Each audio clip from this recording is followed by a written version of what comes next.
Hello and welcome to the Romance Track here at Continual. I'm your host, Gail Z. Martin and Morgan Brice, and tonight we are talking about romantasy. It seems to be the hot thing these days, and we're going to talk about where it came from, why it's so big, where it's going, and anything else we want to say. So before we launch into that, let's let our wonderful panelists introduce themselves, starting with Jamie. Hey, I'm Jamie Garner. I'm a professional author and editor. I've written dozens, scores of books, and edited hundreds. I run under the pen names Jamie Garner, Amelia Quantrill, and Temple Hart. Okay, Layla. Hi, I'm Layla Dorine, author of over 60 LGBTQ fiction and romance books, and I am so thrilled to be with you tonight. Michael. Hi, I'm Michael Ventrella. I've got about six novels out, about six nonfiction books, and about more than a dozen anthologies I've edited over the years. Okay, Nancy. I'm Nancy Northcott. I write historical fantasy, sometimes with and sometimes without strong romantic elements. I also write several different kinds of romance, and with Jeannie Adams, I write the Outcast Station science fiction series. Okay. And I'm Gail Z. Martin and Morgan Brice. As Gail, I write epic and urban fantasy. As Morgan, I write urban fantasy, male paranormal romance. I've got some steampunk thrown in there too. And I quit counting at about 60 books. So they're out there. You can find me. So romantasy is the new word of the day. And I'm really curious to see what folks say because when I wrote my first book, The Summoner, and it came out in the early 2000s, it's epic fantasy, and it had an important but not front facing romantic thread. The romance is important. It goes through all the books, but it was not first and foremost, and there was definitely no on-screen sex. And I still had some people who looked at me askance, like, really? You're going to put romance in your fantasy book? It was kind of like that old commercial about getting chocolate on your peanut butter. And so it was really given to me that was iffy. But okay, they'd let it slide. And then it sold well enough that they kept letting it slide. But the romance I always was given to feel was I got away with it, but it was not a selling point. Don't mention it too much. Now, romantasy is the big thing. So, what changed? And let's start with that. What changed to make people much more accepting about peanut butter on their chocolate? Jamie? I think that's as it's really simple. I mean, technically, romantic fantasy has existed in a lot of different forms for a very long time. But I think what really kind of pushed it to prominence was, let's be honest, for the longest time, fantasy was considered, along with sci-fi, it wasn't, but considered by many very male-dominated things. And a lot of guys, though they, would admit it when forced and pressed, most don't like to publicly admit they like all that kissy romance stuff. So it was considered something you didn't put in, or if you had it, like you said, Gail, it was there, but it's here, it's hidden. You're not putting it on the front. Um, but I think it's when we had that shift. I think, especially in the 2000s, 2010. I think more is really when it started to take off. When you had so many more women, especially young women, getting deep into fantasy and sci-fi, and most of us women are way more forward and going, I want the kissy smoochy faces. I want the romance. I want the emotional weight of relationships. I want it front and center so I can find it. So I Okay. think that's really where this starts. Okay. Layla? I know for me, my second book that I ever published would actually now be considered romantasy. There wasn't a term for it, even, it wasn't as popular of a term, over a decade ago when that book came out. So we were like, well, it's not historical fantasy because I didn't go historical elements. I created my own world and I created my own rules. And part of why I did that was because I played a lot of D&D and a lot of role play games, and I had a few awesome friends who actually managed to make romance happen between their characters in the middle of the campaigns. And it was cool and it was accepted by the other players, and it actually made the relationships between those two characters even stronger during the role play sessions. So I came into it already accepting, like, I would like a little more romance with some of my fantasy.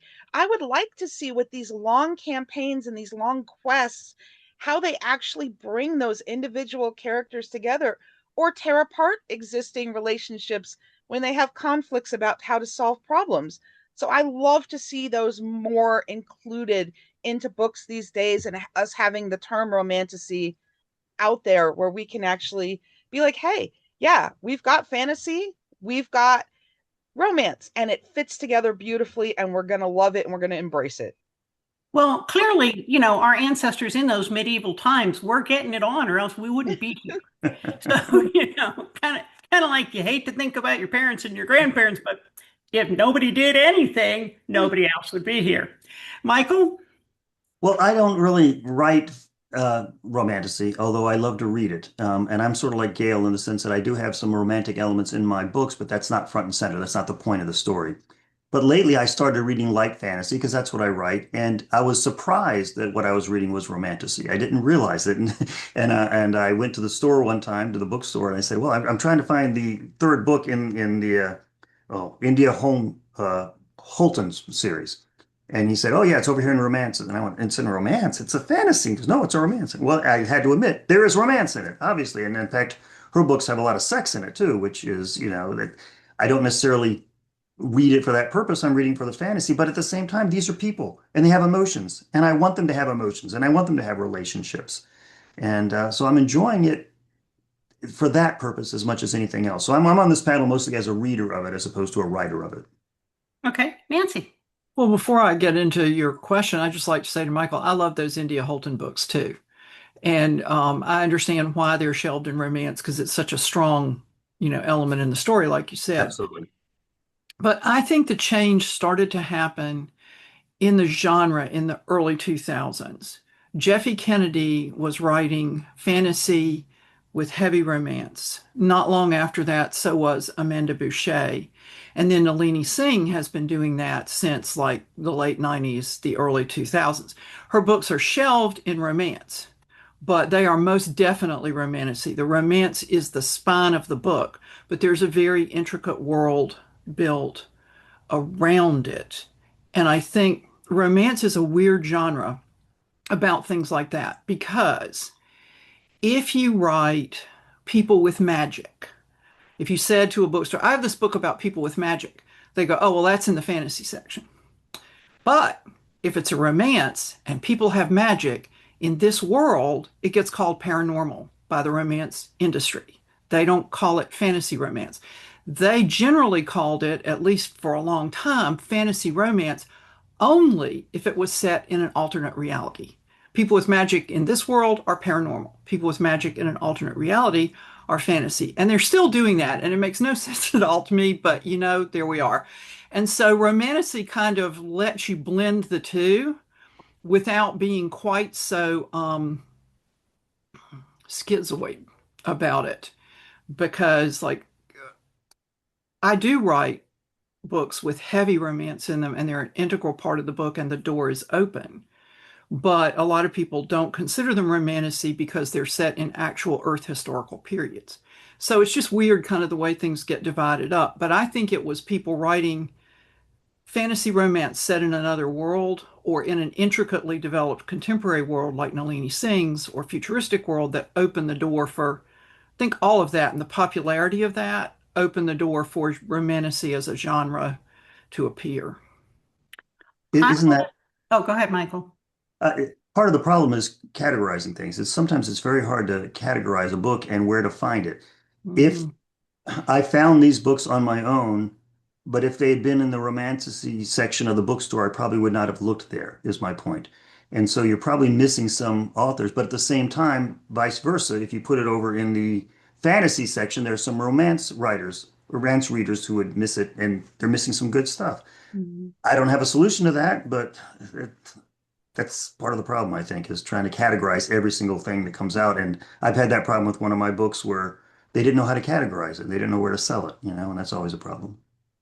I think one of the reasons that we saw the shift in the early 2000s we can lay at the feet of Viggo Mortensen, aka Aragorn, aka Lord of the Rings. The Lord of the Rings movies had fantasy. They had magic. They had Merlin. They had, Gandalf. Gandalf, not Merlin, but still, same difference. Same robes, different name. But they had this incredibly handsome, hulky guy with a sword.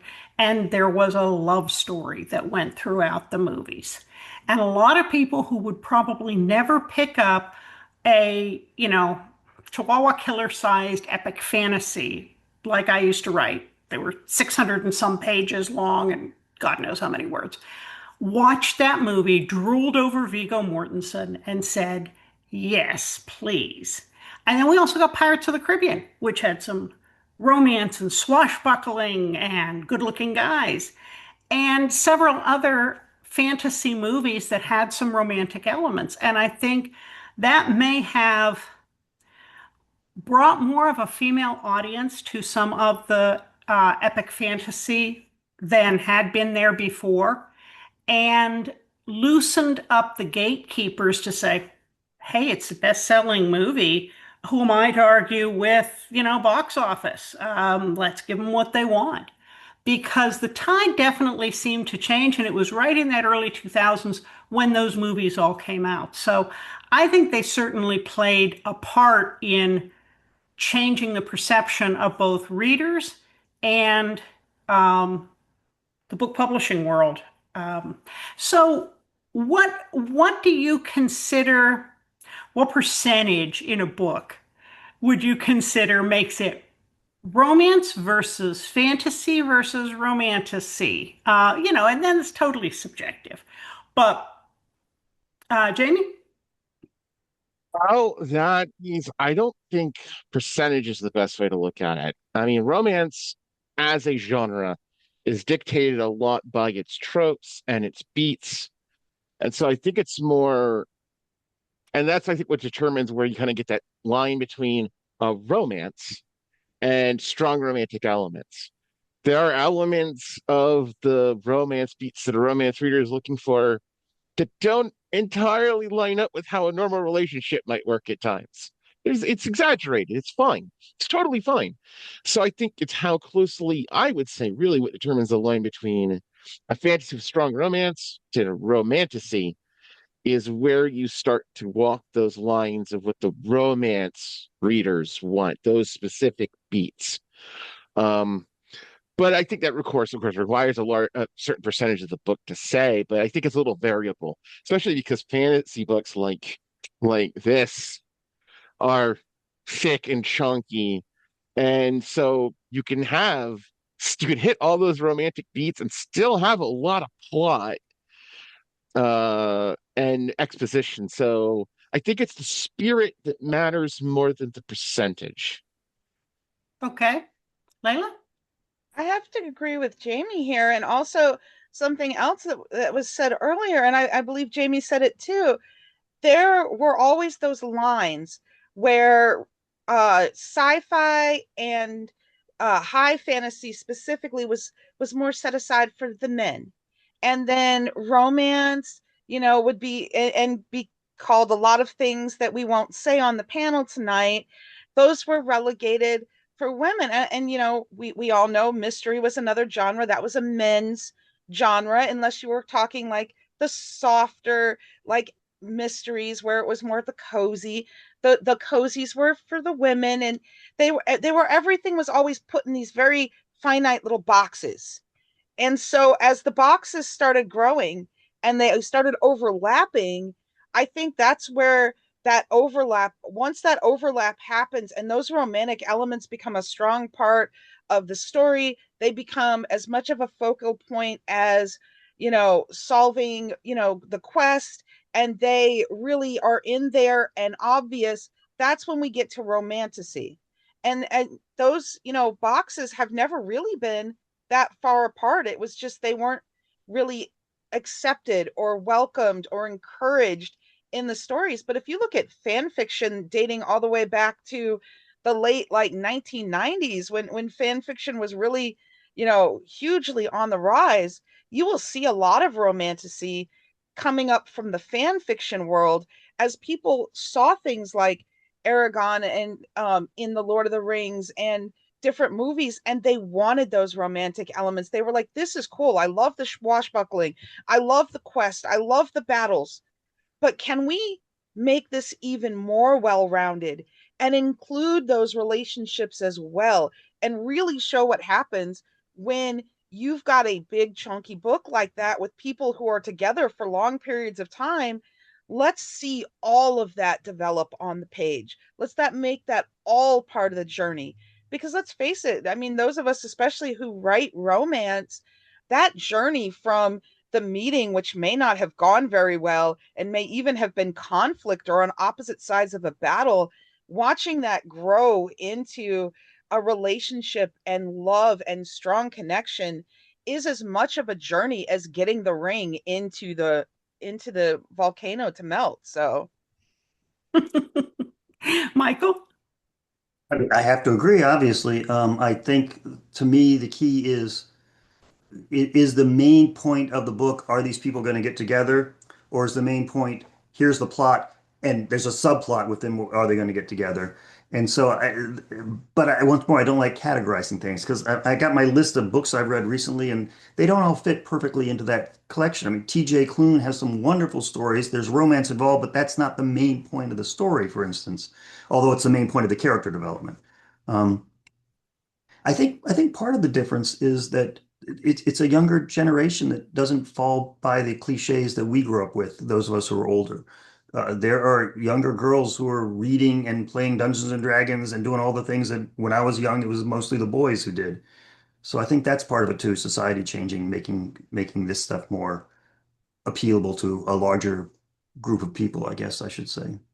And maybe guys too. Guys are starting to read these things and say, there's nothing wrong with romance. I can read that, and so people breaking out of their cliche, boxes is one of the reasons why I think that's being successful. I mean, I certainly read a lot of it.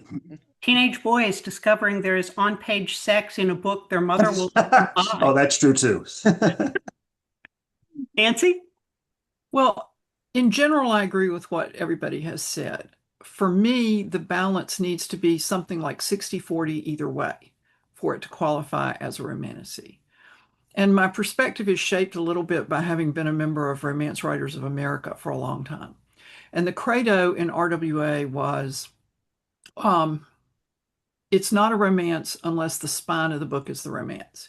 If you can take the romance out, it's not a romance. If the story is the same. Mm-hmm. And I think to some extent that's true of romantasy, although the romance need not necessarily be the spine of the book. It's like Michael said, is it the main story? Are these people going to get together, or is the main story we're going to solve this big problem?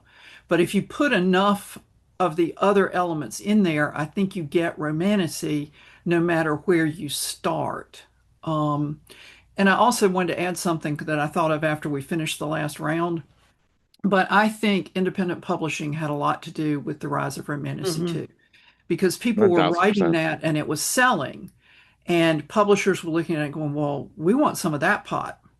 I write reviews for the Romance Dish, and I read romantasy a year or two ago that there were 25 of them.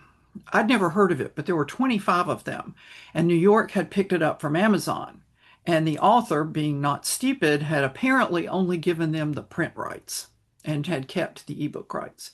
And those were very definitely science fiction, romance things, but they had been around for a while. And so I sort of suspect that that kind of thing also contributed to opening the doors with more conventional publishing for those kinds of books.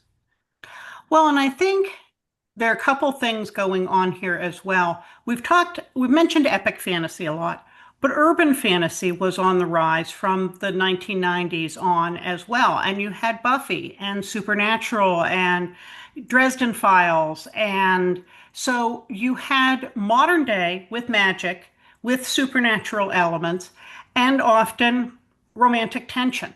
And so people who cut their teeth on Buffy wanted more. Layla mentioned the fan fiction. Fan fiction's been around for a long time. I cut my teeth in Star Trek fan fiction back before the internet when you had to pass around mimeographed or Xeroxed copies because we couldn't print out PDFs. But a lot of us learned a lot about writing by writing for other fans in fandoms that we loved. And if you look at Archive of Our Own, you're going to see a lot of stories shipping characters who may not have been shipped in the canon of the story, or the ship may not have been a big deal in the canon of the story, but the viewers, the readers wanted more. And so the fan fiction authors delivered.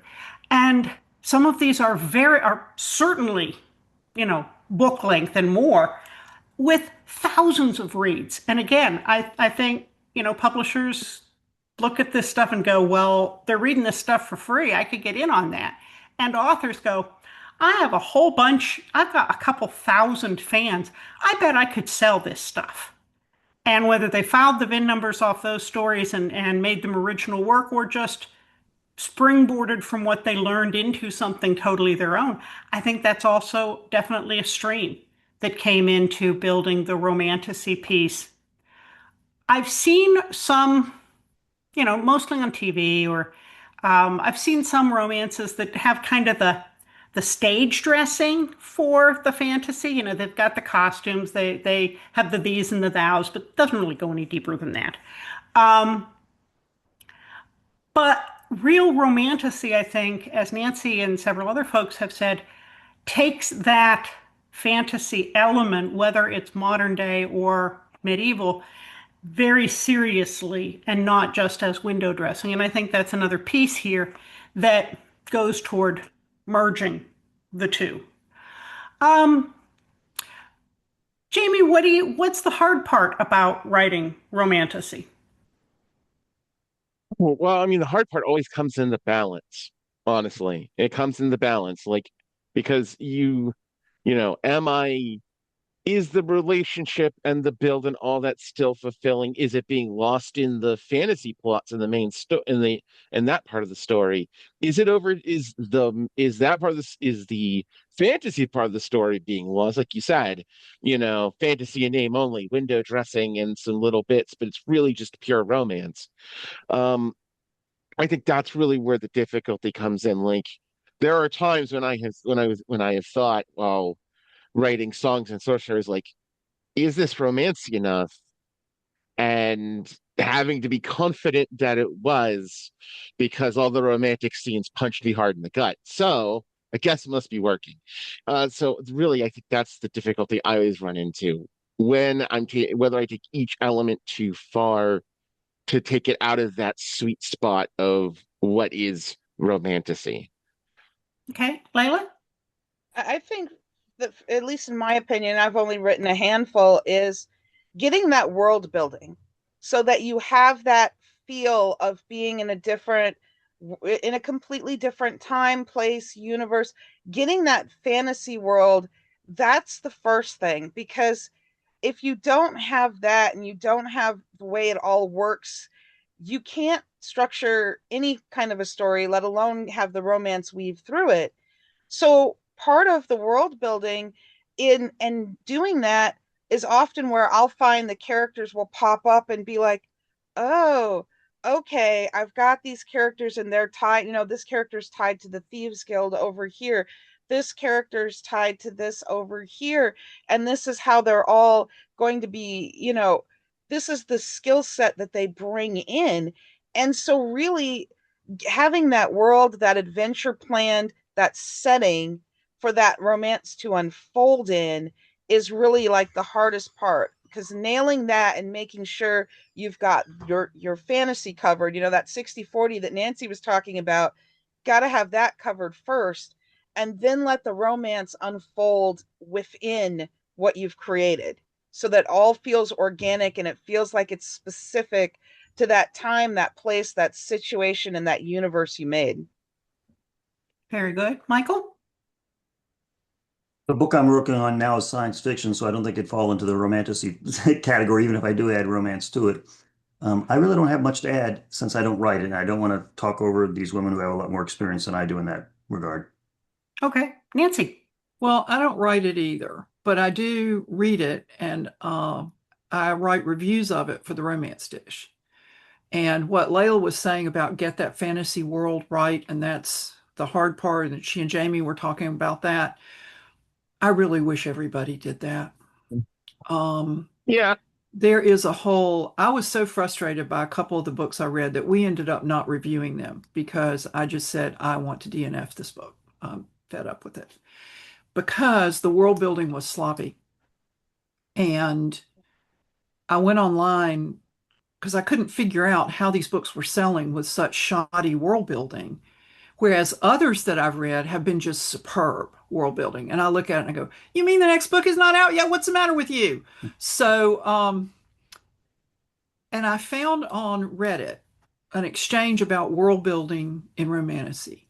And it seems that there is a large percentage of readers who like the kind of books that were driving me up a tree, which is you have romance, you have sex, you have innuendo, and you have some hand waving, strange worlds, maybe some powers. You don't really describe them, you don't really explain them. If the ballroom is written by, let's call them bubbledy globes, I'd like to know how big it is, how much light does it put out, what does the room look like when it's lit with bubbledy globes. That's not really considered important enough for me to read. If the hero is fighting a big monster, apparently all I need to know is it's taller than he is, it has big teeth. For me, having read fantasy in some degree since childhood, I just can't deal with that. But apparently, there is a whole big contingent of readers who like that. And people can like what they like and they should read what they enjoy. I just don't happen to fall into that category. And then I read a couple of others for the Romance Dish, the ones that wanted, what do you mean the next book's not out yet? That were just wonderful. Beautifully constructed worlds, brilliant magic systems. It's just, you fall into it and you get immersed. It's not like, wait, what? What does that mean? What's Rangoon silk? Does that have to do, it has to do with dragons? Do dragons make it? So, and I am not the reader who likes that first sort of book. And, more power to the people who do. But I think that's a testament to the fact that people have to work really hard to build those worlds. Even just writing historical fiction, I work really hard to build those worlds and get those details right. And I think there's a whole cadre of writers who don't work that hard on it and a whole cadre of readers who don't care. Within Romantasy, I don't know really about other genres. So that's kind of a long-winded answer to your question. But I think there's like two categories, people who really want that world building and people who really don't care that much. Yeah, Yeah, I and feel like that's the go ahead. line between where those who are writing it from a perspective of they've watched the movies and they enjoy the fantasy movies versus those who are coming into it with a gamer background and they've played the D&D and D and the different games and they've organized campaigns and they've read through everything that goes into just designing a character. I think that's where that line starts to show up, is that you have two different groups coming at specifically the fantasy from two very different sides of it. Mhm. Well, I think a lot of us who got into reading fantasy wanted to escape. We wanted to be anywhere but here. And the more the fantasy world was fleshed out and we could inhabit it, the better it was. Mhm. And just close out the real world, and here was our sanctuary. Um, and I think that's great. Those are the readers for the folks who like the, deep world building. And God knows you have to have deep world building if you're writing big books. That for me as an author, that's part of the fun, whether it's modern or medieval. I think that some of those other readers just want an enjoyable romance. They want to see a couple get together. And if they're wearing funny, exotic clothes, or, oh, there's a little hand wavy and magic, that's okay. They're focused on the romance that is set in this um, setting, and whether it's a castle or a pirate ship or the Wild West, they don't really care because they're there for the couple getting together. And as Nancy said, there's nothing wrong with that. It's what you're looking to get out of the book. But I think it explains why you get some of the window dressing romantasy and how that's different in yet another way from the ones where it's a deep dive. And, come with us, you're going to be a different person by the time you finish all these books, not to mention a couple of years older, probably. Uh, so, where do you see Romantasy going from here? We've had it's burst onto the scene, it's blown up big. Where do we go from here, Jamie? It's a really difficult question because, as with anything related to the business of publishing, it's almost like flip a coin.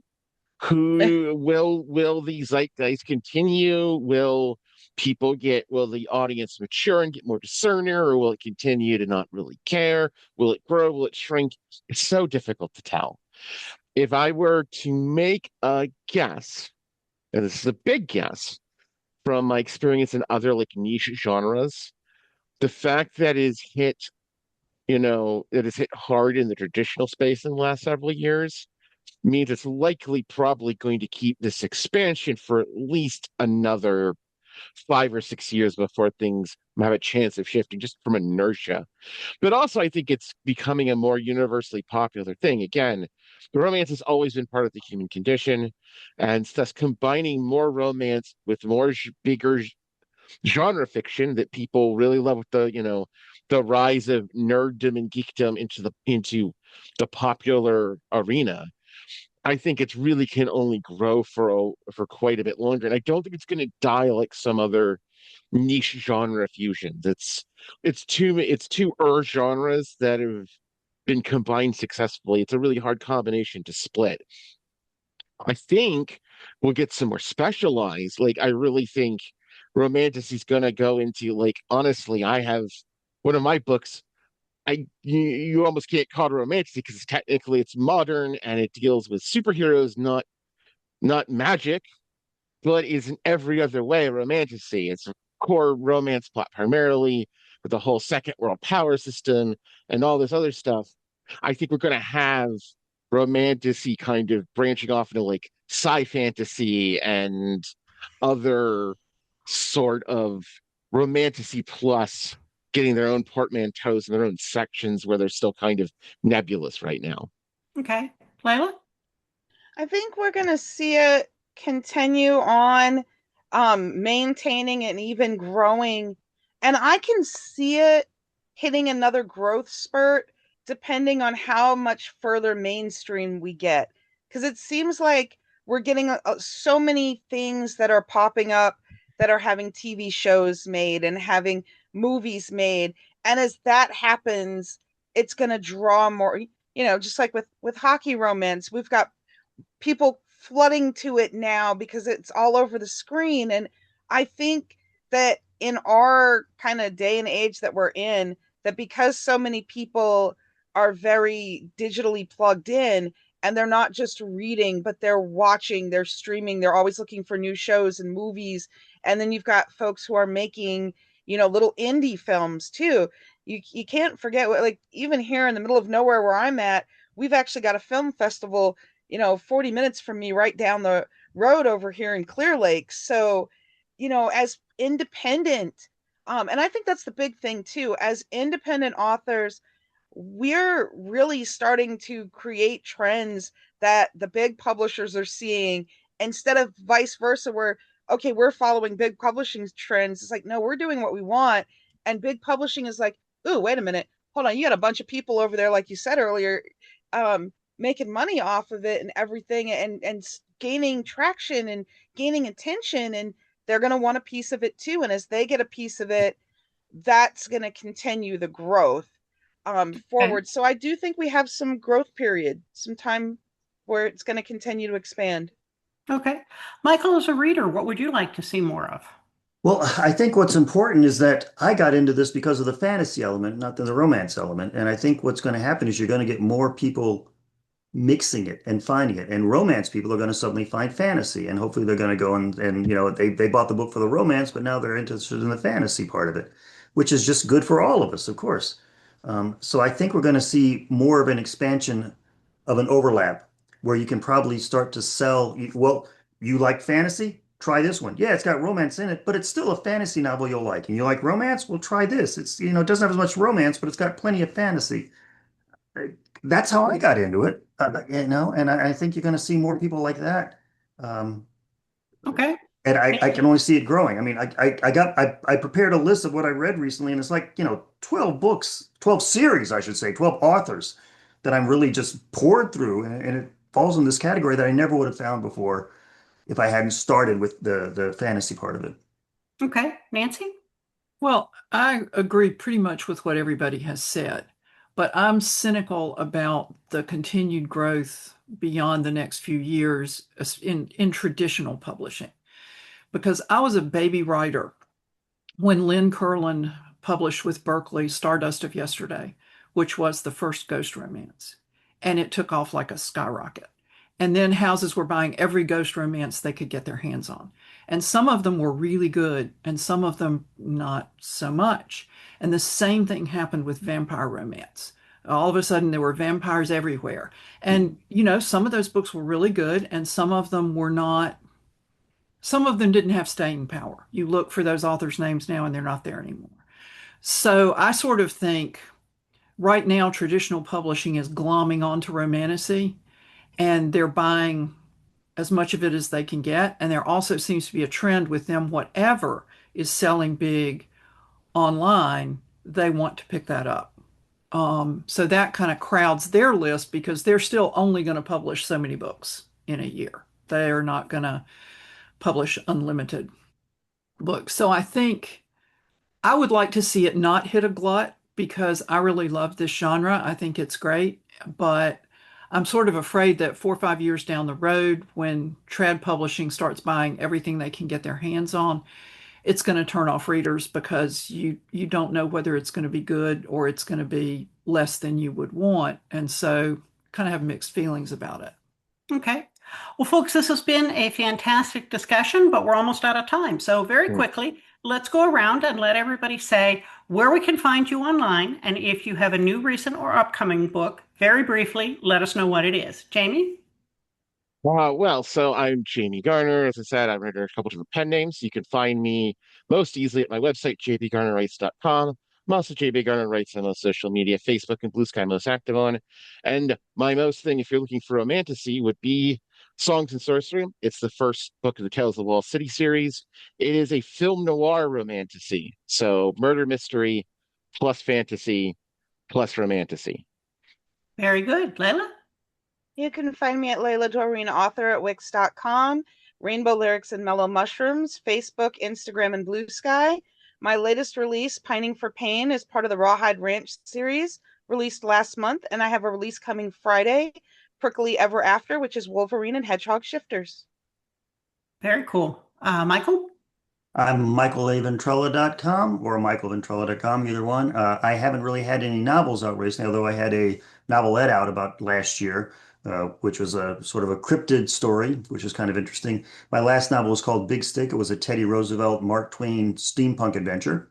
And I've edited a whole bunch of anthologies, including some with Gail, where Gail has stories in my anthologies, rather.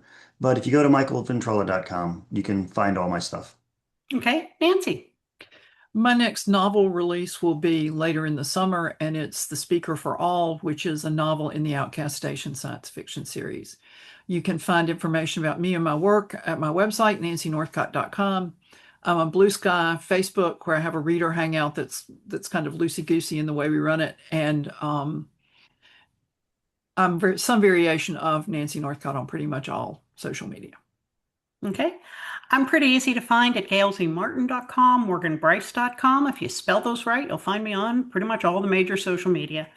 My nearest upcoming books is Necessities, which is in my Fox Hollow series with Morgan Brice. I've got 2 audiobooks coming out in Morgan Brice series, Cursed and Angels and Omens.